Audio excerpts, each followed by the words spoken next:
पाप मोचनी एकादशी व्रत कथा। पाप मोचनी एकादशी का महत्व। अर्जुन ने भगवान श्री कृष्ण से कहा, हे मधुसूदन, चैत्र माह के कृष्ण पक्ष में आने वाली एकादशी का क्या नाम है तथा इसकी विधि क्या है? कृपा करके आप मेरी जिज्ञासा को शांत करें। भगवान श्री कृष्ण ने कहा, हे अर्जुन, चैत्र मास के कृष्ण पक्ष की एकादशी को पाप मोचनी एकादशी के नाम से जाना जाता है। एक बार की बात है, पृथ्वीपति राजा मानधाता ने लोमेश ऋषि से यही प्रश्न किया था जो तुमने मुझसे किया है। अतः जो कुछ श्री लोमश जी ने राजा मानधाता को बतलाया वही मैं तुमसे कह रहा हूँ। राजा मानधाता ने धर्म के गुह्यतम रहस्यों के ज्ञाता महर्षि लोमेश से पूछा, हे ऋषि श्रेष्ठ, मनुष्य के पापों का मोचन किस प्रकार संभव है? कृपा कर कोई ऐसा सरल उपाय बताएं जिससे सभी को सहज ही पापों से छुटकारा मिल जाए। महर्षि लोमेश ने कहा, हे नृपति, चैत्र मास के कृष्ण पक्ष की एकादशी का नाम पापमोचनी एकादशी है। इसके व्रत के प्रभाव से मनुष्यों के अनेक पाप नष्ट हो जाते हैं। मैं तुम्हें इस व्रत की कथा सुनाता हूँ, ध्यान पूर्वक श्रवण करो। प्राचीन समय में चैत्र रथ नामक एक वन था। उसमें अप्सराएं किन्नरों के साथ विहार किया करती थीं। वहाँ सदैव बसंत का मौसम रहता था, अर्थात उस जगह सदा नाना प्रकार के पुष्प खिले रहते थे। कभी गंधर्व कन्याएं विहार किया करती थीं, कभी देवेंद्र अन्य देवताओं के साथ क्रीड़ा किया करते थे। उसी वन में मेधावी नाम के एक ऋषि भी तपस्या में लीन रहते थे। वे शिव भक्त थे। एक दिन मंजू घोषा नामक एक अप्सरा ने उनको मोहित कर उनकी निकटता का लाभ उठाने की चेष्टा की। इसलिए वह कुछ दूरी पर बैठे वीणा बजाकर मधुर स्वर में गाने लगी। उसी समय शिव भक्त महर्षि मेधावी को कामदेव भी जीतने का प्रयास करने लगे। महर्षि मेधावी उसके सौंदर्य पर मोहित होकर शिव रहस्य को भूल गए और काम के वशीभूत होकर उसके साथ रमण करने लगे। काम के वशीभूत होने के कारण मुनि को उस समय दिन रात का कुछ भी ज्ञान न रहा और काफी समय तक वे रमण करते रहे। मंजू घोषा बोली, हे ऋषिवर, अब मुझे बहुत समय हो गया, अतः स्वर्ग जाने की आज्ञा दीजिए। अप्सरा की बात सुनकर ऋषि ने कहा, हे मोहिनी, संध्या को तो आई हो, प्रातःकाल होने पर चली जाना। ऋषि के ऐसे वचनों को सुनकर अप्सरा उनके साथ रमण करने लगी। उसी प्रकार दोनों ने साथ साथ बहुत समय बिताया। मंजू घोषा ने एक दिन ऋषि से कहा, हे विप्र, अब आप मुझे स्वर्ग जाने की आज्ञा दीजिए। मुनि ने इस बार भी वही कहा, हे रूपसी, अभी ज्यादा समय व्यतीत नहीं हुआ है, कुछ समय और ठहरो। मुनि की बात सुनकर अप्सरा ने कहा, हे ऋषिवर, आपकी रात तो बहुत लंबी है। आप स्वयं ही सोचिए कि मुझे आपके पास आए कितना समय हो गया।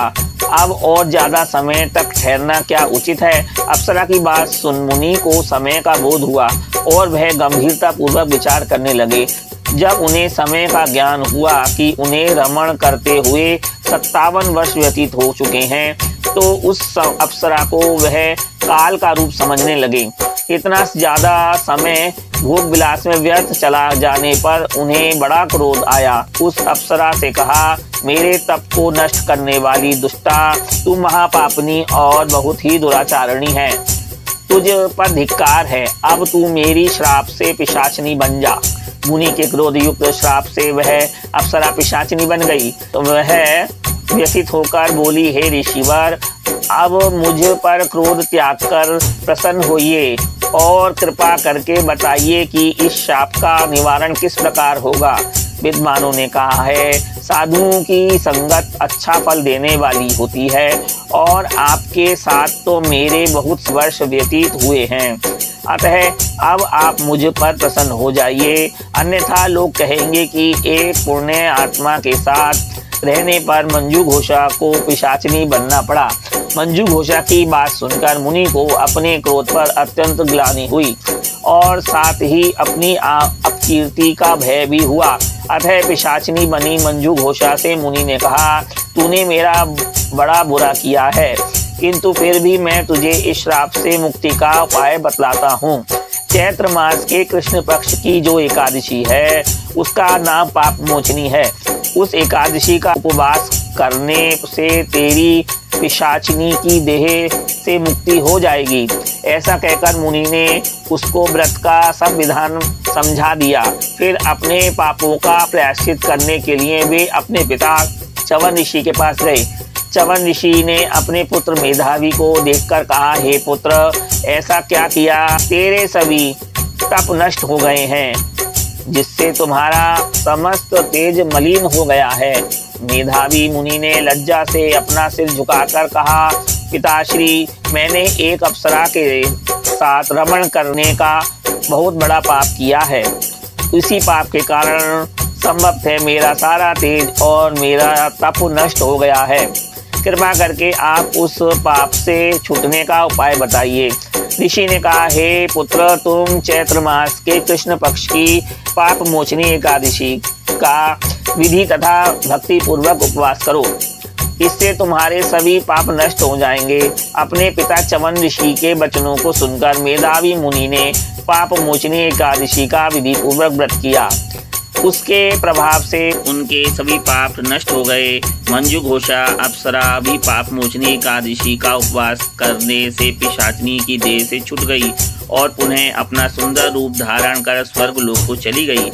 लोमश मुनि ने कहा, हे राजन, इस पाप मोचनी एकादशी के प्रभाव से समस्त पाप नष्ट हो जाते हैं। इस एकादशी की कथा के श्रवण व पठन से 1000 गौदान करने का फल प्राप्त होता है। इस उपवास के करने से ब्रह्म हत्या करने वाले, स्वर्ण चुराने वाले, मद्यपान करने वाले, अगम्यागमन करने वाले आदि भयंकर पाप भी नष्ट हो जाते हैं और अंत में स्वर्ग की प्राप्ति होती है। जय जय श्री नारायण नारायण हरि हरि हरि। इति श्री पाप मोचनी एकादशी व्रत कथा।